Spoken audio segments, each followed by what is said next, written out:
Hi, Terry here, and welcome to Times Gone Tech.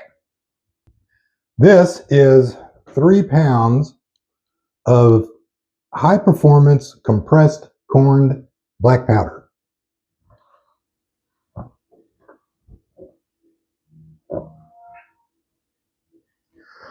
Well, some assembly is required.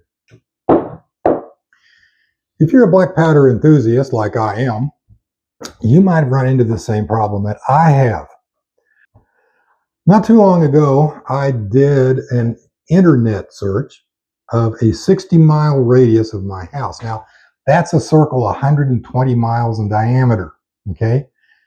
Every gun store within that circle, none of them sell black powder. They sell substitutes. They sell 777, they sell Pyrodex, they sell smokeless powders at your ears, but no black powder. And I didn't call and check with all of them, but the few that I did call and actually talk to somebody about it, they all gave me the same reasons.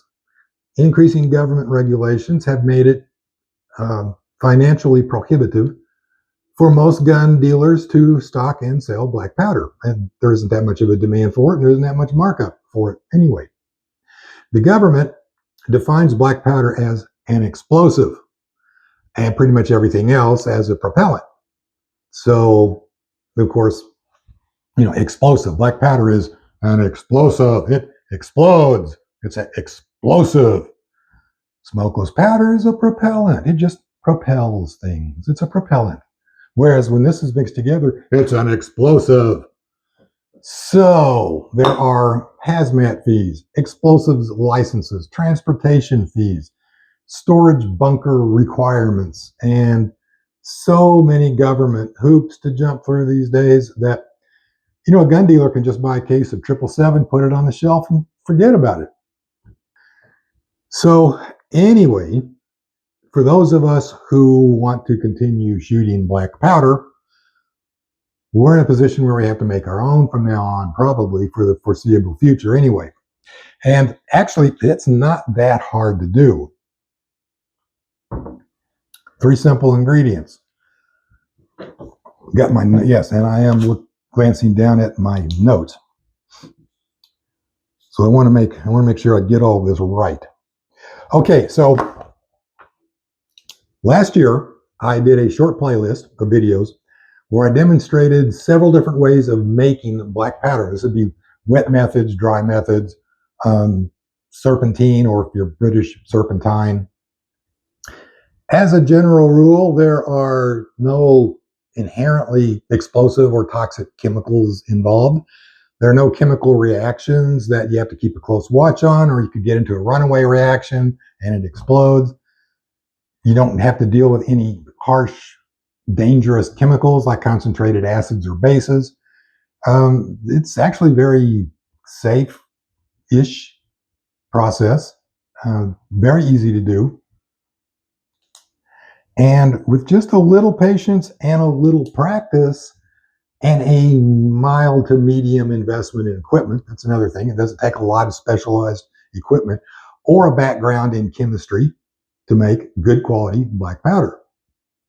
And at least here in the United States and in the state where I live, it's still legal for us to make our own black powder for our own use.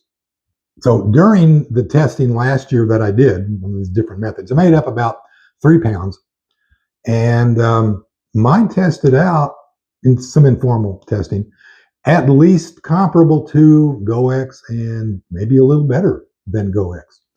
So it gets the job done. It's decent. It's not the world's best, but it's good. So I thought I've used up most of that 3 pounds that I made. So it's time to make up another batch. So I thought this year, whereas I divided my attention between maybe 3 different methods of making it last year, I thought I'd just focus on how I'm doing it now. And by next year, this might change also. I have upgraded some of my equipment. I plan on upgrading some more over the next year or 2. I'm shooting about 3 pounds a year, and so that's what I make. That way I don't have to dip into my stores of GoX.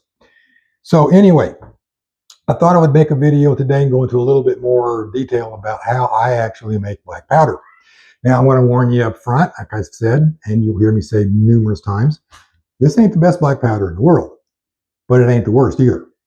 I would put it at the high end of good, maybe a hair below great-ish, maybe. So if you make your own black powder and you're happy with it and it's got the performance that you want, you're probably not going to learn anything new in this little series of videos. So this video and the next one is really aimed more toward the beginner.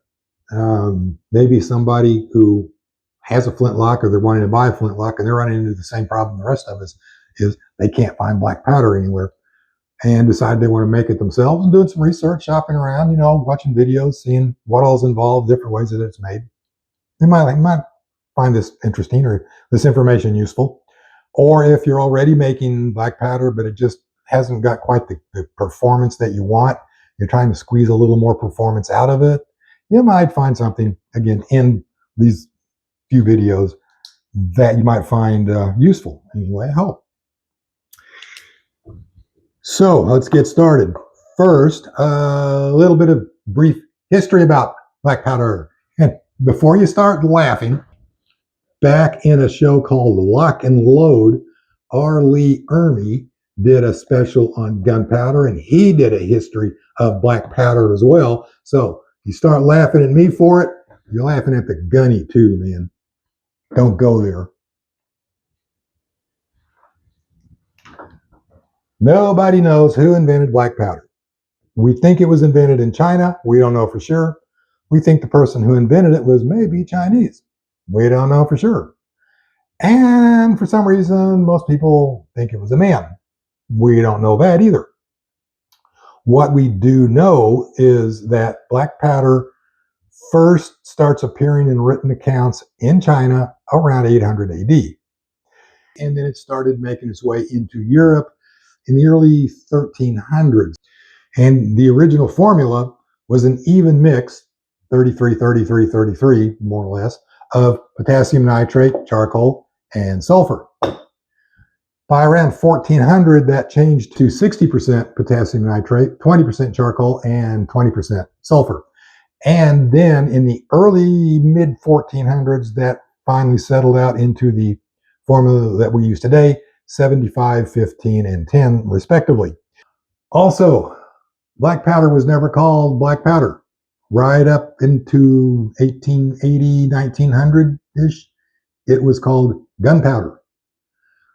Originally, it was actually called serpentine powder or serpentine powder if you're American.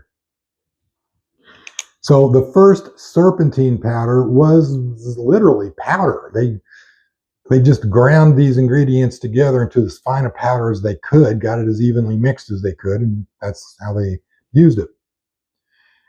But it was very susceptible to electrostatic discharge or static electricity because such a fine powdery substance.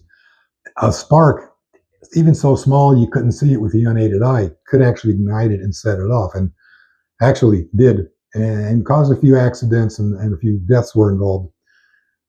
Sometime around 1400, and again, we don't know who, we don't know where, we don't know why, somebody started mixing this stuff together wet, which was a lot safer than mixing it dry, and they started rubbing it through a screen into little granules called corns, and it became corned powder.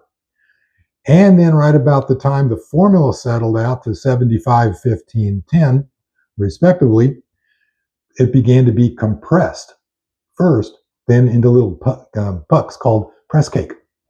We call them pucks today because they look like a hockey puck, but back in the day it was called press cake. It was compressed, dried, and then it was ground up and sorted into different grades of corns. So what is black powder? Well, that's an interesting question because it's potassium nitrate, charcoal, and sulfur. I mean, everybody knows that. The thing about it is, it's that in these separate jars, and it's the same stuff when it's mixed together. Nothing changes about it. And That's what's both really fascinating and in a way kind of frustrating about gunpowder is nothing changes. There are no chemical reactions. Chemicals don't break down and move around, bond together and form different compounds. There's no chemical reactions at all until it burns. Okay, so what's going on here? Well, let me show you. And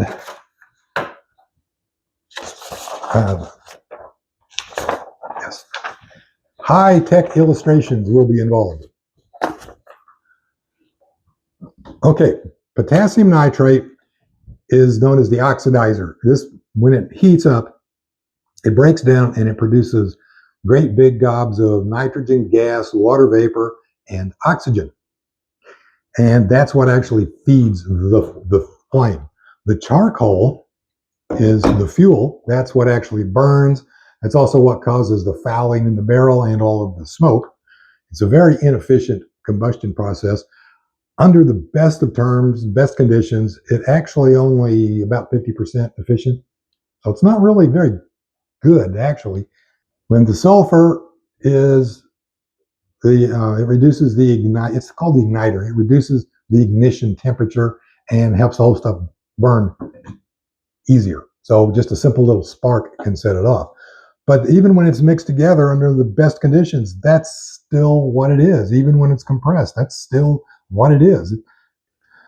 Okay, so we're going to start out with sulfur, charcoal, and potassium nitrate. And as this first illustration shows, it's in great big separate lumps and chunks. Now, on a molecular scale, well, those are actually probably solar system sized lumps and chunks. So what we want to do is we want to break these big chunks up into little planet-sized chunks. And then we want to get it all mixed together in the right ratio, just as uniformly and homogeneously as we can. But you can see, since the combustion is jumping from molecule to molecule, it probably starts here, and it starts jumping from molecule to molecule, there's a lot of space in between, even these little smaller lumps and chunks. So the reaction is not going to be very efficient or very hot. So if we take all of these after we've ground it up and mixed it together, and then we compress it down as tightly as we can get it, just to squeeze all those molecules in just as closely as we can, that's going to burn a lot faster and a lot more efficiently, and we're going to get more performance out of it. That's why we compress it. Pretty cool, huh? So that's what I'm going to do. Now, the method that I use is called the dry ball mill method. And let me show you my ball mill. You're going to love this. You've probably already seen it if you watched my other series of videos. There's my ball mill.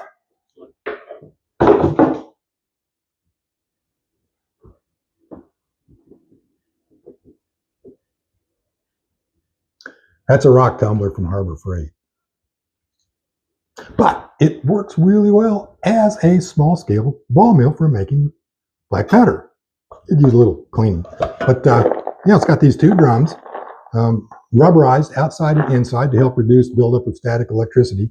And you can hear, I've got it filled with lead balls. Let me open one up and show you real quick.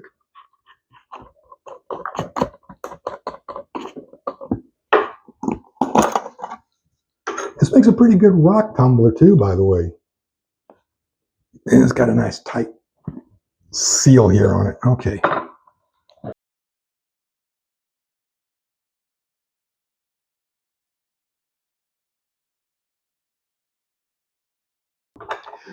What will happen is, as these drums are turning, okay, everything's rolling over itself.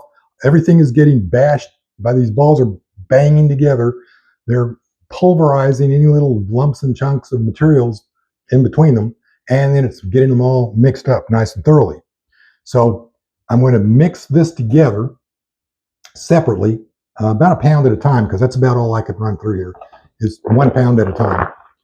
And yeah, I know, if I went a little extra step and built a better ball mill, I could do it all, maybe 3 pounds at once, even if I wanted to.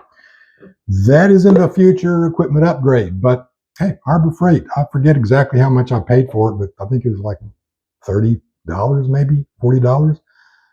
It works great. And I only make black powder about once a year anyway, so it's not a big inconvenience to me. So let me get my high-tech mixer here, which is a plastic bowl. Oh, yeah, you know what? Let me explain something. Why do I have it in these glass jars? Okay, all three of these ingredients are hygroscopic. And hygroscopic means hygroscopic. They absorb moisture from the air. They're quite readily, actually. Yeah, even the charcoal, even the sulfur, quite readily, actually. And I don't know how long this stuff had been sitting around in the open before it was packaged up and sold to me. I don't even know how it was made, how it was processed. So it's quite possible that there's actually a lot of water in this. I actually know for a fact there is because I've tested it before. And I can even tell you about how much. The thing about that is, if you're going to use a wet method for manufacturing, it doesn't matter. But if you're going to use a dry method, it is imperative that you get every last little glop of water out of these materials before you put them in the ball mill. Now, the reason is very simple.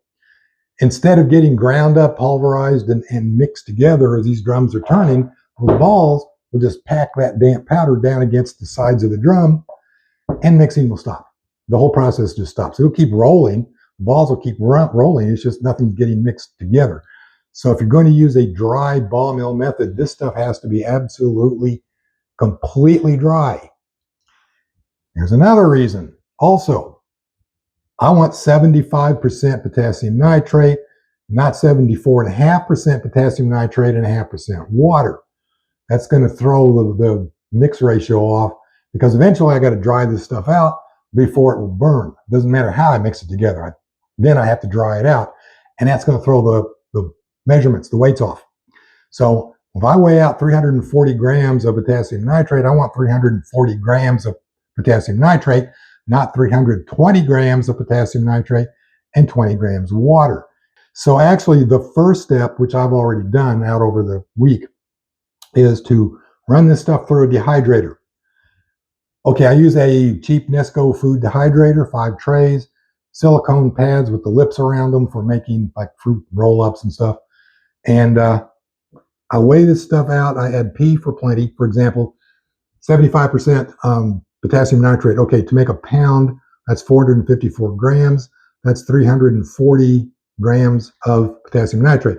Actually 340.5, but I don't worry about the 0.5. Just, it won't make any difference. Just round it off and you'll still get a pound back. But if I weigh out 340 grams, put it in the dehydrator, I'm going to get about 320, maybe 330 grams back. And I want 340 dry. So I dry out 400 grams. Same thing with the charcoal and the sulfur. If I need 45.5 grams of sulfur to make a pound of black powder, I weigh out 80 grams to put in the dehydrator. It's not wasteful because none of it's being ruined. I can just put it back in a container like this. Like any that's left over, I just leave it in here, it's sealed, put it on the shelf, and I'll use it to make the next batch. In fact, some of this is from the last batch that I made last year. So the first step is to weigh out P for plenty of all your materials here, put them in a dehydrator for a couple of hours. I run mine for 12 hours. Yeah, 12 hours. No, I have not done any empirical testing to demonstrate that it needs to be 12 hours. So if you use 4 hours or you use 2 hours and you're getting great results, that's fine. I just believe in being patient. It's very simple. I load the stuff up the night before, I turn it on in the morning when I go to work. I'm home 12 hours later, I turn it off. While it's still hot, I put it in the jars. The jars seals up. I get a hermetic seal and it stays perfectly dry and then fine. So having done that, now I'm going to weigh out more precise amounts and get the ball mill going. So for that, I want my high-tech mixing bowl. And this is a plastic bowl. If you're going to use metal, use aluminum. Do not use steel. Okay, like I said, I can run 1 pound at a time. All right, there's our charcoal. And now I want 45.5 grams of sulfur. Okay, so 45. Okay, there it is. There's 1 pound. Mix it all up.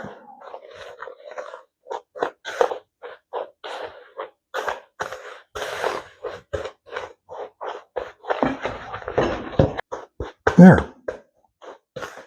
Now the thing about this is, since I'm grinding it in 2 separate batches, I want this stuff as evenly mixed as possible so I can get the ratio about as close as possible in each drum. But after that, I'm going to put them back. I'm going to empty these drums out, put them back in this bowl and mix it again.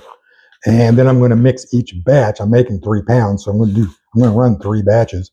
And then right before I compress it, I'll stir it up again. So it'll be mixed together pretty well. But right now, let's see how well this stuff burns.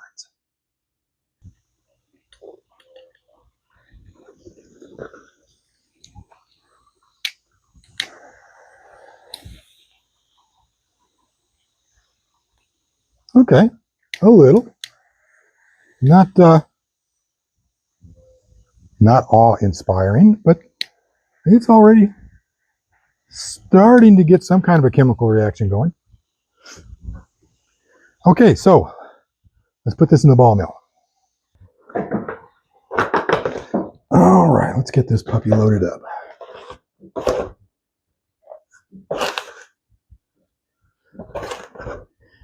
And while this is running, every few hours I will go out and shake the drums up just to keep, as it gets more and more finely ground, to keep it from getting packed down and stopping. I want to keep that grinding process going. And let's get some more potassium nitrate in you, and some more in you. And there we are. 1 pound of soon-to-be super hot black powder.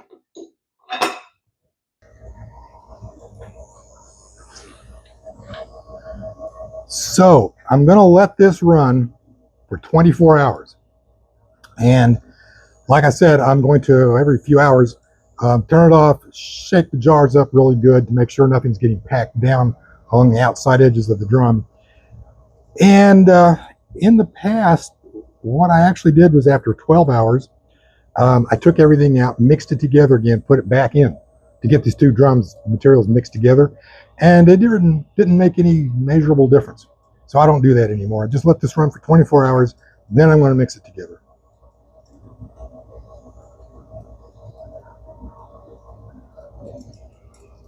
"24 hours.